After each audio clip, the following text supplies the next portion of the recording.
Viem, že je to hypoalergénna látka. Viem, že sa rozpúšťa až okolo 400 stupňov Celzia a že keď už sa rozpustí, tak je toxická.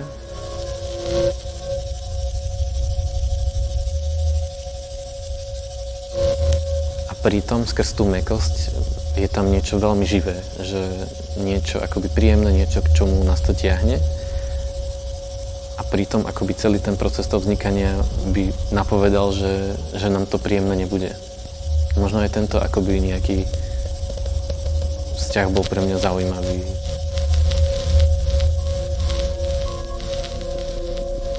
Človek sa dokáže tak veľmi ľahko stratiť v takých svojich akoby nejakých záujmoch alebo v takých svojich obsesiách, že aké je to mäkké, ako sa to pekne rozplieta, ale to, aby to fungovalo, na to vlastne je potrebné, aby ten záujem bol spoločný.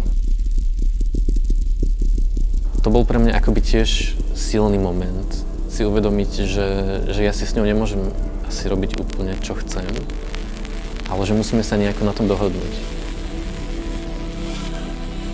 S tými neživými objektmi nemusíme mať taký nejaký mocenský vzťah, ale že môže to byť vlastne aj možno také vyrovnané. Možno má nejakú svoju vôľu, alebo tiež má nejaký charakter a nie je možno ani nejak látkovo alebo chemicky až tak rozdielne od nás.